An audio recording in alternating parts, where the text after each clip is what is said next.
अस्सलाम वालेकुम। कैसे हैं आप सब लोग? उम्मीद है सब ठीक ठाक होंगे। आज हम कंप्यूटर का लेक्चर नंबर 5 स्टार्ट करते हैं। इसमें इंशाल्लाह हम आज का अपना जो चैप्टर है चैप्टर नंबर 2 वो कंप्लीट करेंगे। चैप्टर नंबर 2 हमने स्टार्ट किया था जिसमें हमने इंफॉर्मेशन नेटवर्क के बारे में पढ़ा। नेटवर्क को कनेक्ट करने के लिए कौन कौन सी डिवाइसेस का इस्तेमाल किया जाता है ये भी हमने देखा। इसके अलावा हमने डिफरेंट टोपोलॉजीज़ पढ़ी। स्टार टोपोलॉजी, बस टोपोलॉजी, मैश टोपोलॉजी और भी टोपोलॉजीज़ हमने पढ़ी। आज इंशाल्लाह हम एक इम्पोर्टेंट क्वेश्चन कवर करेंगे OSI मॉडल। ये आपका लॉन्ग क्वेश्चन होगा। अपना लेक्चर हम शुरू करते हैं। टुडेज़ एजेंडा आप लोगों के सामने है। इंशाल्लाह आज हम 3 क्वेश्चन कवर करेंगे। क्वेश्चन नंबर 1 है what is email, explain its advantages. Email क्या है, इसके एडवांटेजेस क्या होंगे, ये आपकी बुक पे क्वेश्चन लिखा हुआ है। ये आपने एज अ शॉर्ट क्वेश्चन याद करना है। ज़्यादा डिटेल में आपकी बुक पे लिखा होगा लेकिन आपको कंप्लीट डेफिनेशन याद करने की ज़रूरत नहीं है। आप लोग सारा क्वेश्चन पढ़ें, रीड आउट करें ताकि आपकी अंडरस्टैंडिंग ईमेल के हवाले से अच्छी हो जाए। लेकिन लर्न करने के लिए आप उतनी ही डेफिनेशन करेंगे जितनी मैंने यहाँ स्लाइड पे ऐड की होगी। Question number 2, right short note on HTTP। HTTP क्या है, इस पे भी हम एक छोटा सा नोट, यहाँ पे एक छोटी सी डेफिनेशन लिखी हुई है वो आप लोग करेंगे और ये भी एज अ शॉर्ट क्वेश्चन आप लोग याद करेंगे। ये 2 क्वेश्चन मैंने यहाँ पे बता दिए, ये दोनों आप लोगों ने as a short question learn करने हैं। क्वेश्चन नंबर 3 जो हमारा मोस्ट इम्पोर्टेंट क्वेश्चन है, what is an OSI model. OSI model क्या होता है इस पर डिस्कस करेंगे। ये एक लेंथी और डिटेल से क्वेश्चन है। ये आपकी बुक पे तकरीबन 2 से 3 पेजेस का होगा। आप लोगों ने ये सारा नहीं याद करना, आप लोग रीड आउट सारा करेंगे, पढ़ेंगे। लेकिन ज़ाहिर पेपर में आपका ये लॉन्ग क्वेश्चन 8 नंबर का होता है तो इसके हवाले से इसकी मैं कुछ शॉर्ट कटिंग करवा दूँगी। जितना मैंने स्लाइड में ऐड किया है डाटा उतना ही आप लोग लर्न करेंगे। ज़ाहिर है 8 नंबर का एक क्वेश्चन आएगा, उस पर आप तकरीबन 1-1.5 घंटा तो नहीं लगाएंगे लिखने में, इसलिए इसको हम 8 नंबर के हवाले से ही याद करेंगे। क्वेश्चन नंबर 1 स्टार्ट करते हैं। What is email, explain its advantages. Email क्या है, ईमेल के बारे में बता दूं कि जैसे आजकल हम लोग व्हाट्सएप या फेसबुक का इस्तेमाल करते हैं, मोस्टली व्हाट्सएप का इस्तेमाल करते हैं किसी भी किस्म की पिक्चर को, ऑडियो, डॉक्यूमेंट, वीडियो, कोई भी चीज़ सेंड करने के लिए। स्टार्ट में जो व्हाट्सएप नहीं थी या फेसबुक वगैरह इस तरह की ऐप्स नहीं थी तो लोग आपस में डाटा कैसे शेयर करते थे। इंटरनेट तो था, क्योंकि नेट की हिस्ट्री आप लोगों ने देखी, नेट काफ़ी पुराना है। लेकिन ईमेल थी, ईमेल से पहले व्हाट्सएप या फेसबुक से पहले ईमेल थी। ईमेल के थ्रू लोग वीडियोस, पिक्चर या डॉक्यूमेंट्स वगैरह शेयर करते थे। ईमेल का इस्तेमाल आज भी बहुत ज़्यादा होता है, ऑफिस में काफ़ी इसका इस्तेमाल होता है। लेकिन आजकल बाकी ऐप्स आ गई हैं जिसकी वजह से इसका इस्तेमाल जो है वो कुछ कम हो गया है, लेकिन इसकी आज भी अपनी एक अहमियत है। ईमेल की डेफिनेशन देखें। Email stands for electronic mail. यहाँ पे फॉर के स्पेलिंग जो है वो गलत लिखे गए हैं, आप लोग इसको ठीक कर लीजिएगा। Email stands for electronic mail. Email is the exchange of messages and files through internet. Email क्या है, इलेक्ट्रॉनिक मेल है। जैसे हम जो है पोस्ट ऑफिस के थ्रू कोई खत या लेटर या कोई चीज़ एक जगह पे दूसरी जगह भेजते हैं, इसी तरह ईमेल है। लेकिन ईमेल में हम इलेक्ट्रॉनिक चीज़ें भेजते हैं, डिजिटल, जिसमें हमारे पास ऑडियोज़, वीडियोज़, पिक्चर, डॉक्यूमेंट वगैरह ये चीज़ें शामिल होती हैं। Email is the exchange of messages and files through internet. मतलब इंटरनेट के थ्रू हम मैसेज भेज सकते हैं, किसी भी किस्म की कोई भी फाइल हम भेज सकते हैं।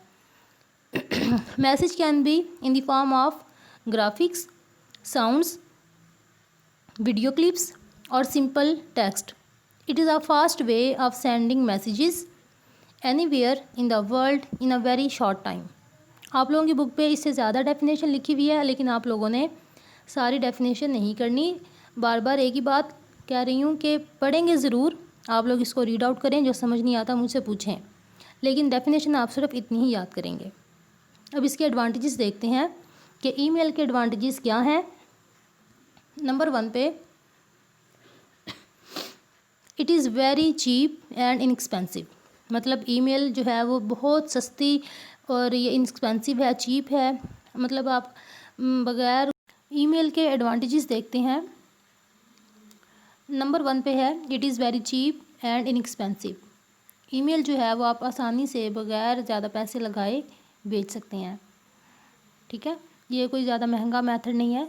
ईमेल या ये वीडियो पिक्चर वगैरह ट्रांसफ़र करने के लिए ये महंगा मेथड नहीं है, बल्कि आसानी से आप लोग इसको भेज सकते हैं। इसमें कोई ज़्यादा आपके पैसे नहीं लगते। आप लोगों ने अगर इंटरनेट अवेलेबल है तो इंटरनेट का ही आप लोग बिल पे करते हैं, तो बाकी जितनी मर्ज़ी सर्विसेज आप लोग इस्तेमाल करें।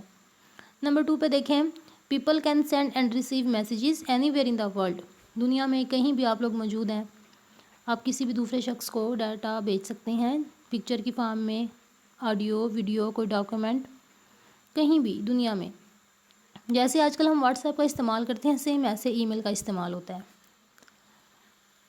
नंबर 3 पे देखें, पीपल कैन शेयर इन्फॉर्मेशन।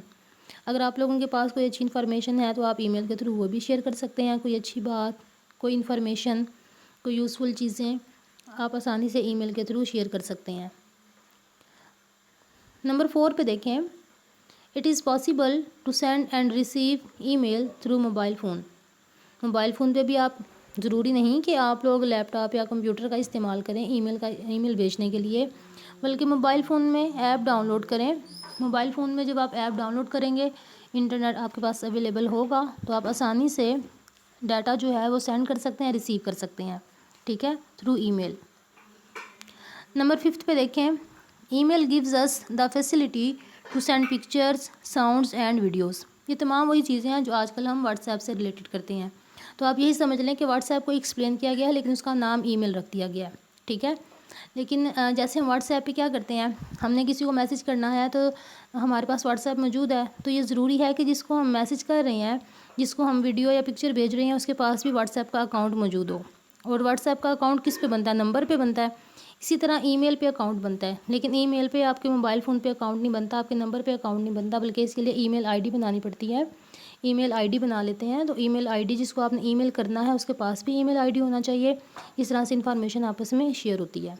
ये हमारा छोटा सा क्वेश्चन था, अल्हम्दुलिल्लाह ये कवर हो गया और उम्मीद है सबको समझ आ गई होगी। अगर आपको इसकी समझ आ गई है तो आप लोग मुझे जल्दी से इसका फ़ीडबैक दें।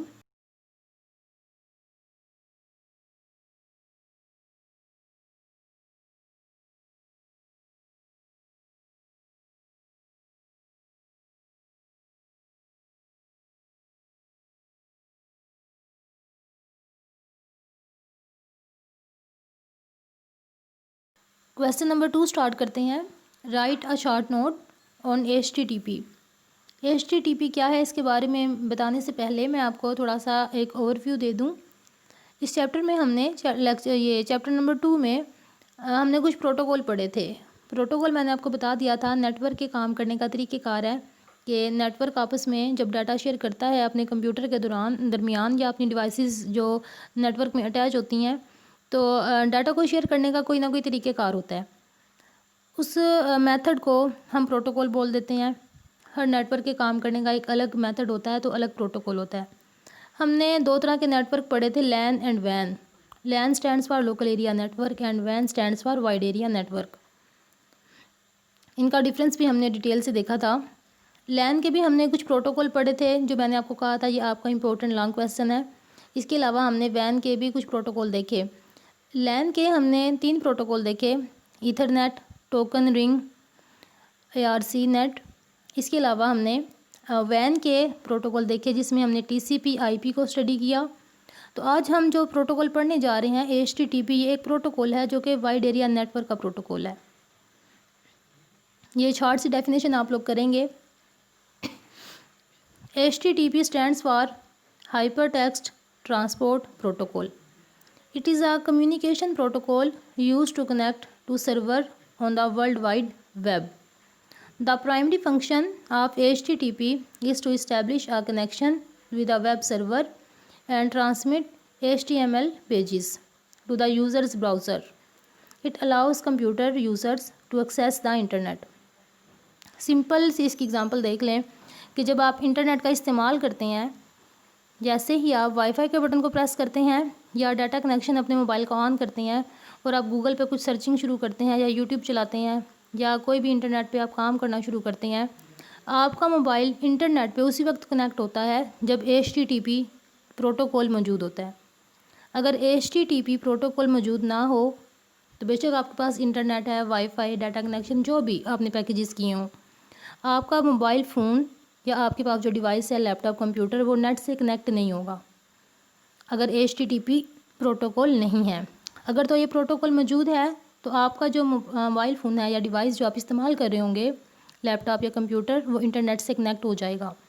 तो यूँ समझ लें कि इंटरनेट से कनेक्शन क्रिएट करने के लिए HTTP प्रोटोकॉल इस्तेमाल किया जाता है।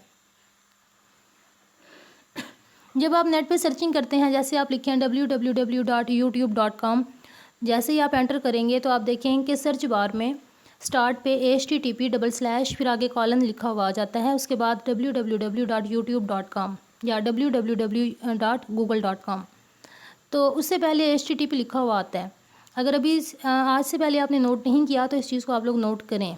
ये प्रोटोकॉल इस बात का रिस्पॉन्सिबल होता है कि आपके मोबाइल फ़ोन, कंप्यूटर या आपकी डिवाइस को सर्वर से कनेक्ट करें। यहाँ पे हमारा क्वेश्चन नंबर 2 कंप्लीट हो जाता है। इंशाल्लाह हम अपना अगला लॉन्ग क्वेश्चन नंबर 3 स्टार्ट करते हैं। क्वेश्चन नंबर 3 स्टार्ट करते हैं। What is an OSI model? OSI stands for open system interconnection. An open system is a model that allows any two systems to communicate even if their architectures are different. OSI model was developed by International Standards Organization ISO in 1983.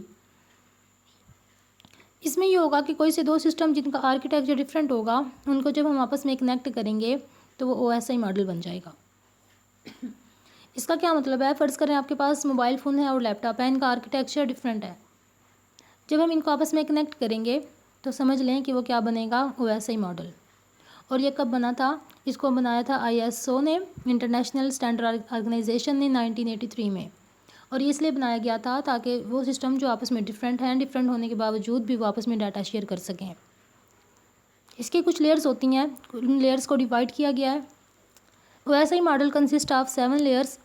Each layer perform a specific function in network communication. The layers are divided into 2 groups. अब layers क्या होंगी? जैसे मैंने आपको जब आपकी class शुरू हुई थी, जब आप लोग न्यू आए थे फर्स्ट ईयर में, मैंने आपको कुछ प्रोसेस बताए थे जिसमें मैंने एग्जांपल दी थी टी मेकिंग की। टी मेकिंग में क्या होता है, स्टेप बाय स्टेप आप लोग प्रोसीजर अप्लाई करते हैं और चाय बना लेते हैं, ठीक है। इसी तरह जब आपने ये OSI मॉडल ये बनाना है, इसके लिए भी आपको स्टेप बाय स्टेप कुछ काम करने पड़ेंगे।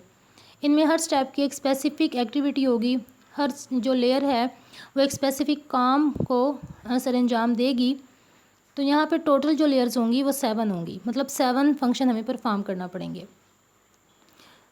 उन 7 लेयर को डिवाइड किया जाता है 2 मेन लेयर्स में, जिसको upper layer and lower layers बोलेंगे। अपर लेयर का क्या काम है, इसकी डेफिनेशन देखें। Upper layer focus on user applications and how files are represented on computer before transfer.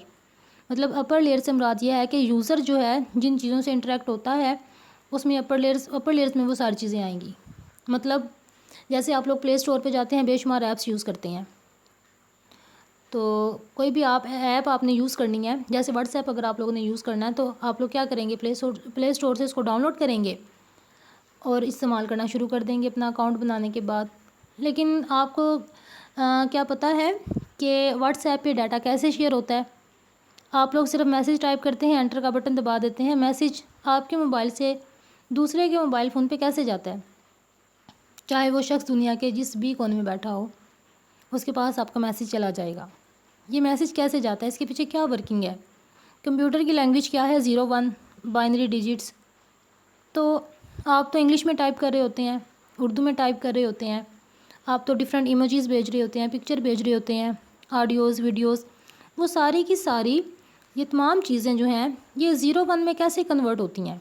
फिर ये कन्वर्ट होती हैं और कन्वर्ट होने के बाद फिर अगले के पास भी चली जाती हैं, जिसमें टाइम भी बहुत थोड़ा लगता है। आप सिर्फ एंटर का बटन प्रेस करते हैं, साथ ही अगले को डाटा मिल जाता है। तो ये इतनी जल्दी कैसे कन्वर्जन होती है, कैसे अगले को डाटा मिलता है, कि आपको इसका प्रोसेस पता है? नहीं पता। ये प्रोसेस क्या होता है, कैसे होता है, ये सारी चीज़ें आती हैं लोअर लेयर्स में, ठीक है। अपर लेयर में सिर्फ इतना आएगा कि यूज़र तक जितनी मालूमात हो, मतलब जितना आप लोगों को पता है। ये ऐप है, ये डाउनलोड की, कनेक्शन क्रिएट हुआ, आपने चीज़ें भेज दी, बात खत्म। लेकिन ये डाटा जाता कैसे है, ये सारा हम डिस्कस करेंगे लोअर लेयर्स में। इसकी डेफिनेशन देखें। Lower layers are concern with how the communication across a network actually occurs. मतलब कि कम्युनिकेशन होती कैसे है, डाटा आप लोग जो सेंड करते हैं वो कैसे ट्रांसफ़र होता है। अभी हम इसकी 7 लेयर्स को देख लेते हैं वन बाय वन। नंबर 7 पे आती है एप्लीकेशन लेयर। ये मैंने 7 to 1 लिखी हैं डिसेंडिंग ऑर्डर में, असेंडिंग ऑर्डर में नहीं लिखी। इसका भी एक रूल है और इनको आपने बिल्कुल तरतीब से याद करना है, अपनी मर्ज़ी से इन लेयर्स को आगे पीछे नहीं करना, ये तरतीब से आप लोगों ने याद करना है। नंबर 6 पे है presentation layer. Number 5 session layer. Number 4 transport layer. Number 3 network layer. Number 2 data link layer और नंबर 1 पे है फिज़िकल लेयर। लेयर्स को आप लोगों ने बिल्कुल इसी तरतीब से याद करना है जिस तरतीब से ये लिखी हुई है, ठीक है। आप लोगों ने इनको याद करने के लिए कोई ना कोई पैटर्न ज़हन में बना लेना है, जिस तरीके से भी आप लोग इसको याद करें।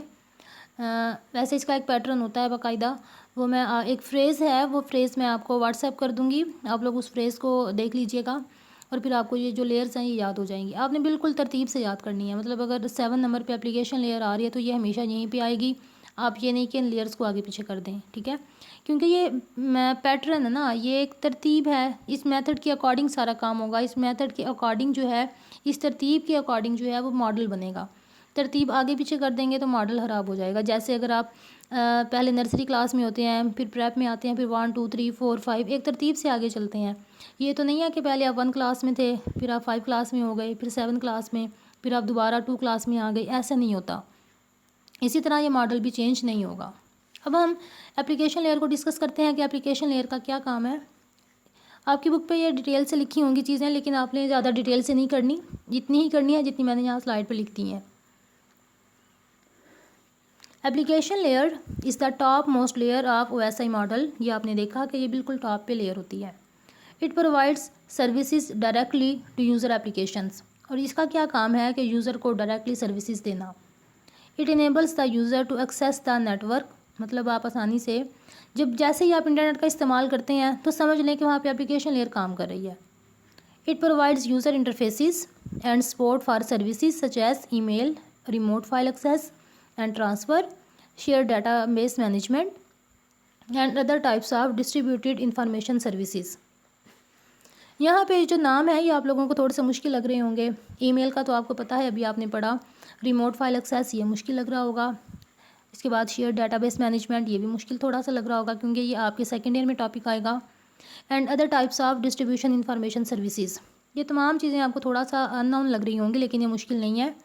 इसमें देखें क्या होता है, जैसे ही आप इंटरनेट का इस्तेमाल शुरू करते हैं तो वहाँ पे एप्लीकेशन लेयर वर्क करती है और एप्लीकेशन लेयर ही आपको इस काबिल बनाती है कि आप लोग चीज़ों का इस्तेमाल कर सकें, इंटरनेट का इस्तेमाल कर सकें। यहाँ पे जो वर्ड इस्तेमाल हुआ है इंटरफेसिस, इंटरफेस का क्या मतलब होता है। इंटरफेस एक ऐसी चीज़ है जिसकी वजह से इंसान इंटरनेट से कनेक्ट होता है या किसी भी चीज़ से। आपने किसी चीज़ को इस्तेमाल करना है तो पहले उसका इंटरफेस आपको देखना पड़ेगा। इंटरफेस समझ लें एक रास्ता है या एक तरीका है जिसके थ्रू आप कंप्यूटर से बातचीत कर सकते हैं, ठीक है। अब एप्लीकेशन लेयर में क्या क्या काम होंगे। ईमेल भेज सकते हैं, remote file access and transfer, फाइलें आप लोग ट्रांसफ़र कर सकते हैं। डाटाबेस मैनेजमेंट सिस्टम से मुराद यह है कि आप जो डाटा है वो कंप्यूटर में सेव कर सकते हैं, एप्लीकेशन लेयर के थ्रू शेयर कर सकते हैं उस डाटा को। And other types of distributed information services, इसके अलावा इंफॉर्मेशन एक्सेस करने के लिए जितनी भी सर्विसेज होंगी उनको आप एक्सेस कर सकते हैं। प्रेजेंटेशन लेयर देखें। प्रेजेंटेशन लेयर में 3 चीज़ें आती हैं कि प्रेजेंटेशन लेयर का क्या काम है। ये 3 तरह के काम परफॉर्म करती है, डाटा रिफॉर्मेटिंग, इनक्रिप्शन एंड कंप्रेशन। ये बहुत आसान सा टॉपिक है, ये इंपॉर्टेंट, ये तीनों जो क्वेश्चन यहाँ पे ये बन रहे हैं ना, तीनों पॉइंट्स, ये आपके 3 शॉर्ट क्वेश्चन बन सकते हैं। इनमें से पेपर में आपको पूछा जा सकता है व्हाट इज़ डाटा रिफॉर्मेटिंग, या क्वेश्चन आ सकता है व्हाट इज़ इनक्रिप्शन, या ये क्वेश्चन भी आ सकता है व्हाट इज़ कंप्रेशन। तो ये तीनों आपने अच्छे तरीके से याद करने हैं। डाटा रिफॉर्मेटिंग का क्या मतलब है। अब देखें OSI मॉडल में हमने पढ़ा, OSI मॉडल क्या करेगा, किसी भी 2 सिस्टम को आपस को में कनेक्ट करेगा, बेशक उनका आर्किटेक्चर डिफरेंट है। फ़र्ज़ करें जो आपके पास पहला सिस्टम है उसका आर्किटेक्चर और है जो दूसरा सिस्टम है उसका आर्किटेक्चर और है। अब इन दोनों ने आपस में डाटा शेयर करना है, तो उसके लिए ज़रूरी है कि OSI मॉडल क्रिएट किया जाए। अब क्या होगा कि जो सेंडिंग कंप्यूटर है, ज़ाहिर है उसका आर्किटेक्चर डिफरेंट है जब वो डाटा सेंड करेगा, और जो रिसीविंग कंप्यूटर है दूसरे सिस्टम में, उसका आर्किटेक्चर डिफरेंट है। तो डाटा कैसे शेयर होगा? इसमें क्या होता है कि जो सेंडर कंप्यूटर होता है, जब वो डाटा सेंड करेगा तो उस डाटा को चेंज कर दिया जाएगा। किसके मुताबिक? सेकंड सिस्टम के आर्किटेक्चर के मुताबिक, ताकि जब सेकंड के पास डाटा जाए तो उसको डाटा उसके अकॉर्डिंग मिले। अगर उसके अकॉर्डिंग डाटा नहीं होगा, वो डाटा को एक्सेप्ट नहीं करेगा। इसी तरह जब सेकंड सिस्टम होगा, वो डाटा सेंड करेगा पहले सिस्टम को, तो उसका डाटा भी इसी तरह चेंज कर दिया जाएगा पहले सिस्टम के आर्किटेक्चर के अकॉर्डिंग। ठीक है, इसकी डेफिनेशन देखें। The presentation layer at sending computer changes data according to the sender's format. The presentation layer at the receiving computer changes data according to the receivers. Simple सी इसकी definition है। ठीक है, सेंडिंग साइड पे sender के तरह से data change हो जाएगा, और रिसीविंग साइड पे रिसीवर के अकॉर्डिंग डाटा चेंज हो जाएगा। डाटा तो चेंज नहीं होता, लेकिन उसका जो फॉर्मेट है वो चेंज हो जाता है।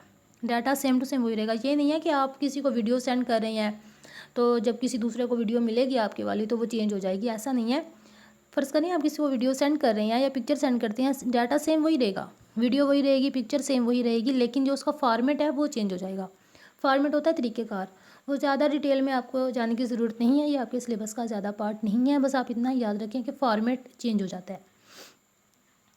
इंक्रिप्शन देखें, it means that sender transform the original information to another form and sends resulting messages over a network. The receivers again transform the messages back to its original form. It is called decryption. ये भी important topic है, ये बल्कि अक्सर short question आता भी है कि इंक्रिप्शन क्या है, डिक्रिप्शन क्या है। ये भी सेम वही चीज़ है जो ऊपर मैंने आपको बता दी। जब सेंडर कंप्यूटर ने डाटा सेंड किया तो उसका फॉर्मेट चेंज कर दिया गया। इसलिए चेंज किया, ज़ाहिर है सेकंड वाले जो कंप्यूटर था, जो रिसीवर था, उसका आर्किटेक्चर डिफरेंट था। जब हम डाटा को चेंज कर रहे हैं तो इसका मतलब है ये क्या है, इंक्रिप्शन।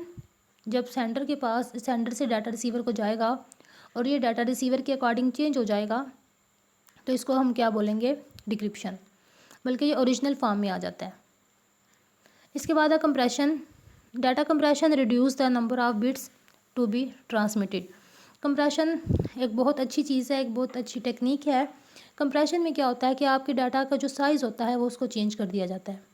फ़र्ज़ करें आपने कोई पिक्चर क्लिक की है, वो पिक्चर 5 MB की है। कंप्रेशन के सॉफ्टवेयर मिलते हैं, आप अपनी पिक्चर को रिड्यूस कर सकते हैं 5 MB से, वो हो सकता है कुछ KB में आ जाए, साइज़ कम हो जाता है। ठीक है, क्वालिटी अच्छी रहती है, लेकिन साइज़ कम होने से क्या होता है कि जब आप डाटा को या पिक्चर को शेयर करेंगे तो वो कम टाइम में ट्रांसफ़र हो जाएगी। ठीक है, session layer. The session layer establishes messages and terminates user connection. Sorry, मैंने ये जो वर्ड है ये मैनेजेस है, ये मैसेजेस गलती से पढ़ा। The session layer establish, manage and terminates user connections. A session is an exchange of message between computers. ये बहुत आसान है, इसको समझने के लिए एग्जांपल का इस्तेमाल करती हूँ। जैसे आप किसी को कॉल मिलाते हैं, जब आप किसी को कॉल मिलाते हैं तो क्या होता है, आपने नंबर डायल किया, आपने कॉल मिला दी, जिसको आपने कॉल मिलाई उसके पास बेल जाना शुरू हो गई। क्या आपके कॉल मिलाते ही आप दोनों का कनेक्शन क्रिएट हो जाता है, जिसको आप कॉल कर रहे हैं? क्या आप बात करना शुरू कर देते हैं कॉल मिलाते ही? नहीं, बल्कि जब अगले के पास रिंगटोन उसकी बजती है तो जो रिसीवर होता है जिसको आपने कॉल की, वो अपनी मर्ज़ी से कॉल को पिक करेगा। जब वो कॉल को पिक करता है तब आपका और जिसको आपने कॉल की उसका कनेक्शन क्रिएट हो जाता है, जिसको हम सेशन बोलेंगे।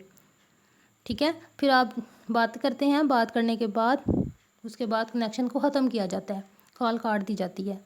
तो ये जो सेशन होगा, ये सेशन लेयर की रिस्पॉन्सिबिलिटी है।